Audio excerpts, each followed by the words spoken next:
Hi. I know I look like crap and my voice sounds like crap. I'm actually getting better, but I was up coughing all night, so sorry this video is late. I just woke up.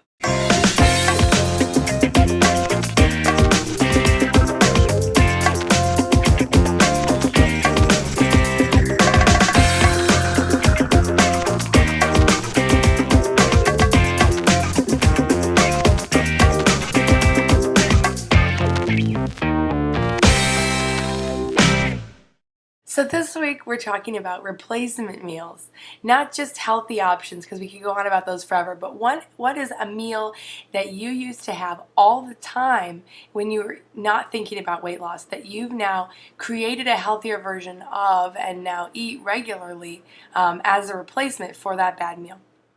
And I started thinking for a while about what I did, and honestly, I really didn't have a lot to contribute because all I would be talking about was really healthy foods switching into raw foods. But then I started to think about what I ate when I first transitioned from my not trying to diet, horrible processed food diet lifestyle to trying to be healthier and lose weight. And one of the things that I did early on that I replaced was my morning cereal and coffee. If I ate breakfast, because I bypass breakfast a lot. So that's one healthy habit I switched right away, was I made sure I ate breakfast and didn't just have 2 or 3 cups of coffee every morning. But instead of making a pot of coffee, first I started to drink green tea. And I know a lot of people don't like green tea, but you can find so many amazing varieties if you really just look. My favorite is by Choice. It's called Jasmine Green Tea. The brand is Choice. And that tea is so delicious. It's because it has the jasmine in it, it's a little sweet, and it tastes a lot less like green tea than just plain green tea tastes like. And also the calories for that are a lot less. Because I'd put maybe, if I was really feeling generous, 2 packs of turbinado sugar in there, which is 30 calories, as opposed to, cream and sugar in my coffee, which after 3 cups would be like 200 or 300 calories just in cream and sugar, with then coffee, which totally dehydrates you. I know green tea, because it's caffeinated, it also dehydrates you, but it's much better for you. The health benefits of it outweigh those of coffee, and then you can just drink water throughout the rest of the day. So that was one primary change I made, was I switched my coffee to green tea, and I started eating breakfast. Now, what I normally would have for breakfast would be cereal, cereal and milk, or even like hot cereal with lots of honey, which isn't necessarily bad. But what I did was, instead I started to bring fruit into the breakfast, and instead of having milk and some sugary cereal that was going to fill me up, I'd probably have 2 bowls and then I'd be starving in like an hour, I switched to having a granola with yogurt.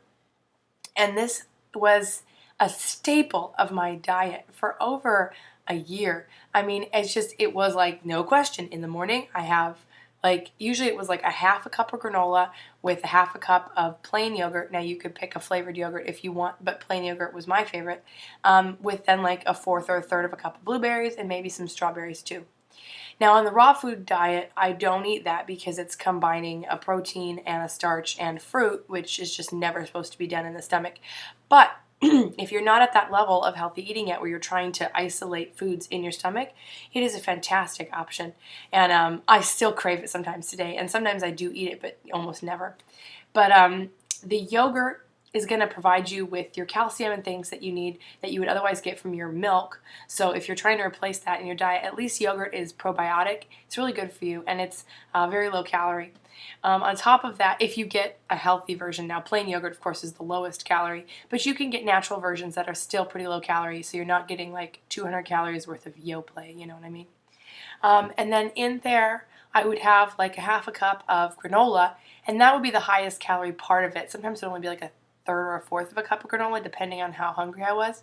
But if you get a really quality granola, it's going to be 200 something calories for like half a cup. And then the fruit with that, oh my gosh, it'll fill you up for hours. You won't be hungry for 2 or 3 hours, if not 4. And if you really wanted to be full for a long time, you could add in like maybe 1 hard-boiled egg or something on the side after or before. But that was definitely, like, when I think about something that really helped me transition from my horrible lifestyle of not eating breakfast and just having cups and cups of coffee to actually being conscious of eating breakfast in the morning, which is extremely important to maintain your liver metabolism, to be able to metabolize fats, is to have food constantly coming in so that your body keeps wanting to burn energy on your body.